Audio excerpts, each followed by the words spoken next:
28일 목요일 황장수의 뉴스 브리핑 시작하겠습니다. 내일까지 근무하면 열흘 휴가가 있는데요. 많은 분들이 마음이 바쁘실 거라고 짐작이 됩니다. 돈도 있고 여유도 있는 열흘간의 추석 연휴면 얼마나 즐겁겠습니까마는 대다수의 분들이 이번 추석이 긴 연휴에 또 추석이라 들어갈 돈은 많고 또 어디론가 가야 된다라는 강박관념에 시달리면서 어떤 마음의 부담도 있을 거라고 봅니다.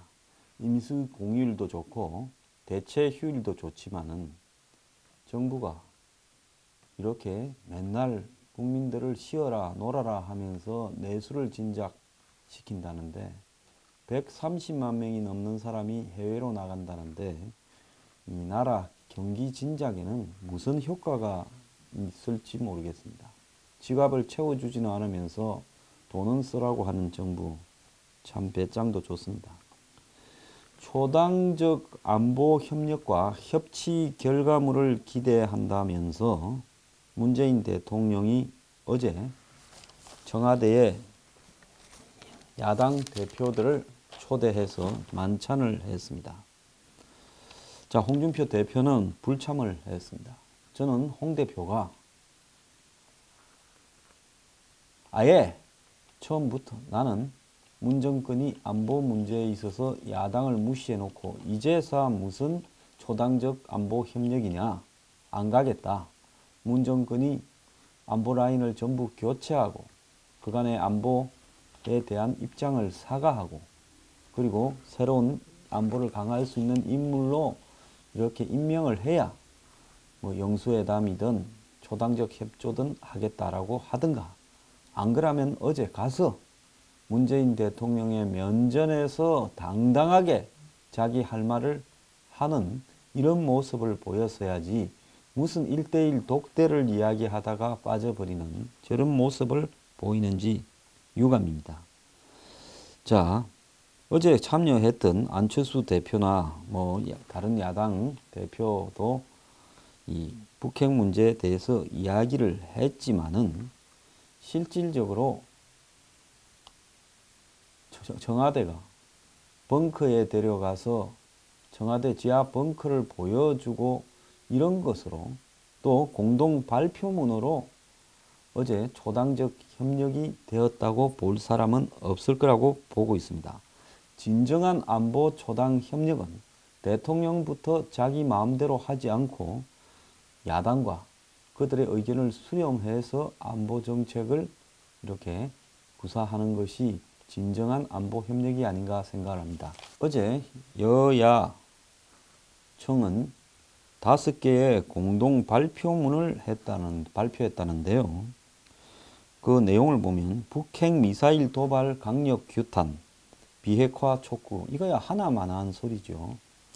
그 무슨 의미가 있겠습니까? 유엔 제재 철저 이행, 한국이 북한에 800만 불을 주는 마당에 무슨 유엔 제재 철저 이행을 이야기합니까? 그걸 이야기하기 전에 그거 800만 불 왜 줬냐고 따졌어야지요. 가서 제대로 따진 사람 하나 없습니다. 대북 억지력 강화 노력, 대북 억지력 강화 노력을 한다면서 비완비 원산 앞바다 잠입 비행에 우리는 자극적이라 빠졌다라는 소리가 외교부에서 나옵니까?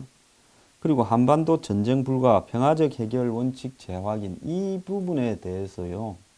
야당 대표들 특히 보수 야당이나 안보를 강조하는 안철수가 동의해 줬다라는 부분에 대해서는 저는 이해할 수가 없습니다.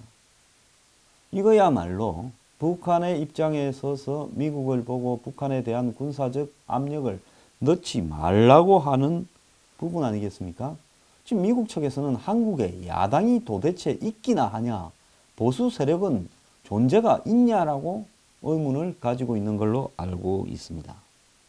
한반도 긴장 완화를 위한 초당적 역할을 강조했다라는데, 자, 초당적 역할을 강조했다는 말을 넣으려면 문 대통령이 정말로 초당적으로 야당의 협력을 이끌어내기 위해서 노력을 했는지를 물어야지요. 지금까지 자기 마음대로 사드부터 시작을 해서 지금 전시작전권 이양 더 나아가 가지고 이 북한에 대한 지원 또 더 나아가서 무슨 이 뜬금없는 이 탈원전과 원자력 잠수함 도입이라는 상반되는 말도 안 되는 행동들, 그리고 더 나아가서 미국과 툭하면 삐걱거리는 행태들, 그리고 전쟁 반대를 일방적으로 외치면서 북한의 방패막이 역할을 한 부분, 이런 부분에 대해서 또 더 나아가서 군사회담이나 적시자 회담을 미국하고 언쟁을 하면서 북한에 일방적으로 제안한 부분, 이런 부분에 대해서 물어서야지 그거를 갖다가 묻지도 못하고 제대로 앞으로 초당적 협력을 한다고요? 좀 웃기는 이야기라고 봅니다. 여야정 국정상설 협의체 설치라는 것도 웃긴데요. 무슨 뭐 둘러리 협의체입니까? 지금까지요, 뭐 했습니까? 청와대가요. 야당 의원들 전부 이래 잡아드릴까 저래 잡아드릴까 국회에서 총리하고 여당 의원이 주고받으면서 이 협박을 일삼지 않았습니까? 그런 저 정부를 보고 무슨 여야정 협의체를 만듭니까? 그 협의체가 제대로 될 거라고 보십니까?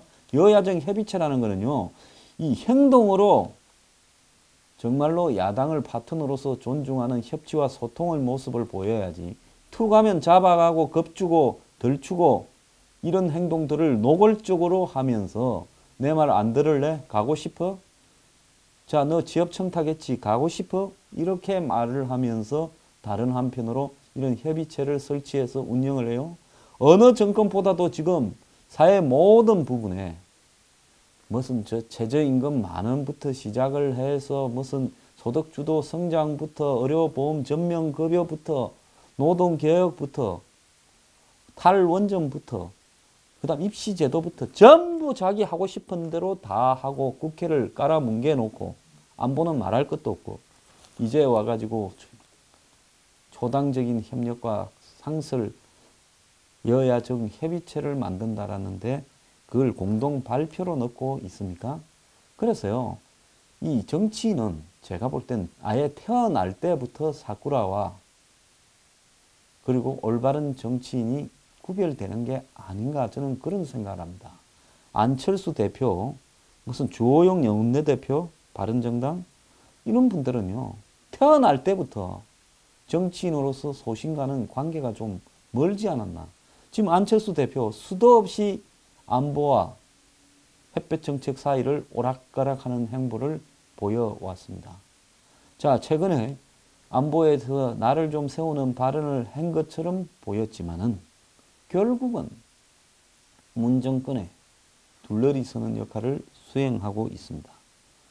자, 어제 문 대통령은 안보 상황이 엄중하다. 우리가 주도할 수 없는 여건 속에서 주변 상황 때문에 평화가 위협받고, 자, 이까지 딱 보면요, 주변 상황 때문에 평화가 위협받고라는 것은 미국이 북한을 군사적으로 압박해서 위협받고라고 들리는데 제가 좀 잘못 해석한 부분입니까? 북한이 핵을 들고 주변을 위협한다라고 정확하게 말을 했어야지요. 국민 안전이 위협받지 않을까 걱정이 많다. 안보 상황 때문에 살아나고 있는 경제가 다시 발목을 잡히지 않을까 걱정이 많이 된다. 소득주도 성장론이라는 황당한 내용 때문에 경제가 살아날 기회조차도 상실하고 있는데 이제 핑계거리가 생겼습니다. 안보 때문에 경제가 안 좋고 중국의 사드 보복 때문에 안 좋다라고요. 그리고 해동이 비공개로 전환되자 안철수 대표가 한미 공조 문제를 제기했다고 하는데요. 최근 일각에서는 한미 간 공조 신뢰관계가 상당히 송산돼 있고 이를 복원해야 되는 상황이라는 지적이 있다. 한미 동맹관계는 양국 간 전략 간 공조 협의 과정에서 빈틈이 없고 오히려 미국 입장에서 한국과의 동맹관계가 절실한 점도 있다라고 말하면서 한미 간에 약간의 미세한 차이가 있지만 큰 틀에서 대화에 대해 미국이 확고하게 믿어주고 우리 주도하에 대화하는 것도 인정하는 부분도 있기 때문에 계속해서 미국이 대화 이야기를 용인하는 거라고 문재인 대통령이 안철수 대표의 답변에 대해서 이렇게 밝혔다고 합니다. 자, 미국이 인정을 해줘요. 그리고 거기서 또 대화를 이야기를 해요. 이에 대해 안 대표가 정부 내 외교안보팀 간에 서로 다른 이야기가 나오고 불협화음이 나오고 있다. 그런 부분 때문에 국민이 불안해하니 내부적으로 정리된 메시지를 정부가 내달라. 그리고 주한미군 전술핵 재배치 참수 작전 문제를 놓고 정부 내에서 다른 목소리가 나온 것을 지적한 것으로 이렇게 해석되었습니다. 그러면서 외교안보팀을 교체 수준에 버금가는 인력 보강을 해서 강화할 필요가 있다고도 말했답니다. 바꿔라고 해야지. 교체에 버금가는 인력 보강이라고. 참 안철수도요. 정치 이렇게 해서 비전이 있겠습니까? 말을 왜 못합니까? 외교안보팀 바꿔라. 그리고 지금 대통령이 외교안보가 난맥상이 된 부분에 대해서 사과하라. 그리고 외교안보 정책에 대해서 대전환을 하라. 이렇게 이야기를 했어야 된다고 저는 봅니다. 그런데 문 대통령은 정부가 외교안보 문제에 남북관계에 있어 한 목소리를 내야 된다고 생각하지 않는다. 트럼프 대통령과 미국 내 다른 주요 결정권자들의 목소리가 다른데 이 부분에 대해서는 전략적이라고 평가하면서 한국에서는 목소리가 다른 것을 엇박자라고 평가하는 데 대해 의문이 든다. 외교안보 문제가 심각한 상황에서 외교안보팀이 역할을 해왔기 때문에 부족한 점에 대한 지적은 받아들이겠다. 향후에도 계속 혼선이 빚어져서 국민의 불안이 현실화된다면 이미 현실화되고 남았습니다. 국민들은 이 팀들을 완전히 못 믿겠고요. 그 중에 특보에 대해서는 북한의 입장을 대변하는 사람이라고 생각을 합니다. 그때 가서 조치를 취하겠다라고 문 대통령은 이야기를 했다. 즉 안철수 말을 정면에서 깔아 뭉갠 겁니다.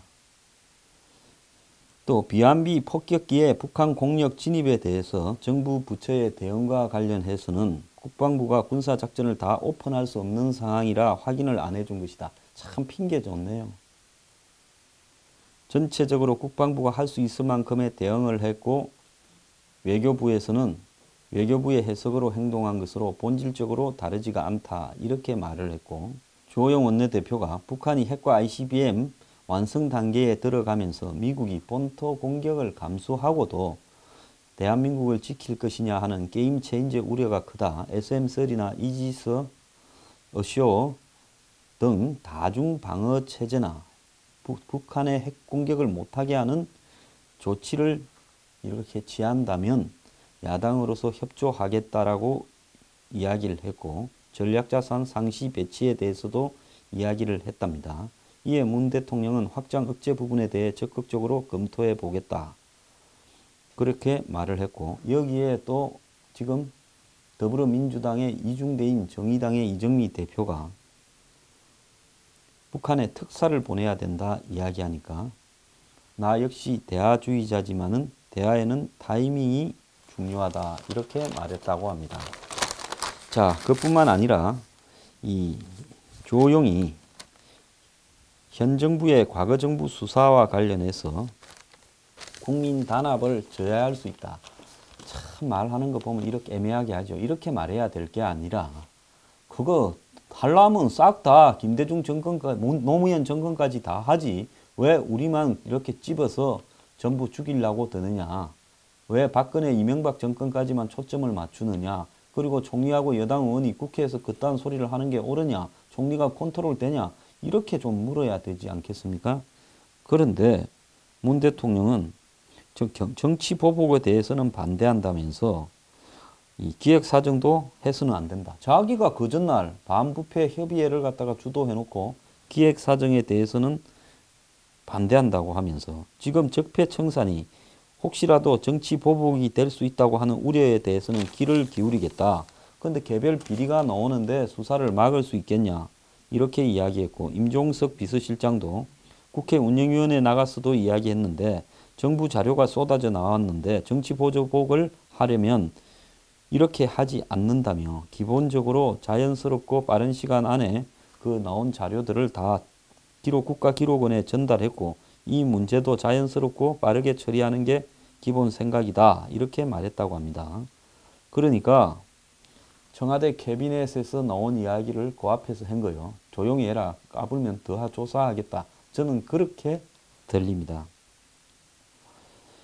자, 나머지 이야기들은 별로 할 필요도 없을 것 같고요.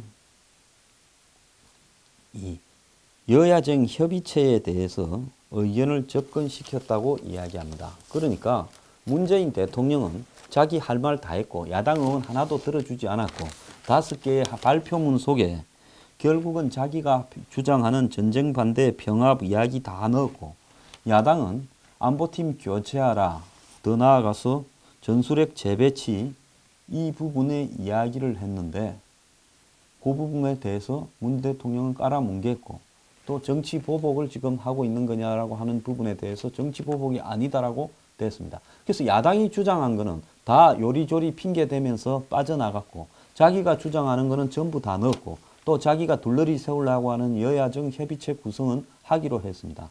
이거 장사치고 이렇게 돈이 안 되는 장사를 왜 하느냐는 거고요.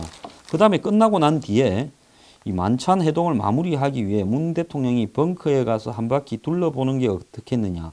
이 벙커라는 것이 NSC 회의를 할 때 있는 지하에 있는 벙커죠. 그러니까 전부 다 가보자 해가지고 이걸 둘러보고 거기에 대해서 이렇게 사진을 찍었습니다. 그래서 청와대 지하 벙커에서 정의용 안보실장이 안보 브리핑을 했다는데요. 그 또한 제가 볼 때 둘러리를 제대로 써준 거죠. 안보를 별로 중요하게 생각하지도 않으면서 마치 이 정권이 안보를 중요시하는 듯 야당이 둘러리를 써주었습니다. 문 대통령은 안 대표와 똑같은 초록색 넥타이를 맸다고 하는데요. 자, 그러면 안철수만 붙들면 국민의당만 붙들어 녹이면 나머지는 별로 중요한 게 아니다라는데 여기 주호영 바른정당 원내대표는 저 구석에 서가지고 뭘 하고 거기에 갔는지 모르겠습니다. 사람이요, 사쿠라 되는 것은 한순간입니다. 자, 안 가고도 제대로 이렇게 시비를 걸지도 못한, 안 가면요, 안 가는 데 대한 시비를 걸어서 공을 문 대통령이 부담이 되도록 떠넘겨야 되는데 홍 대표는 안 가면서도 무엇 때문에 안 가는가에 대해서 국민한테 제대로 알리지 못했고요. 독대를 안 해줘서 삐져서 안 가는 것처럼 했고 안철수는 가서 안보팀을 좀 이렇게 문제가 있다. 좀 이렇게 교체하는 수준의 보강이 필요하다라고 말 같지도 않은 말을 했습니다. 야당의 대표가 보강이 필요하다. 웃기고 자빠졌습니다. 전부 둘러리 쓰고 끝났습니다. 진짜 야당 같은 야당이 하나도 없습니다.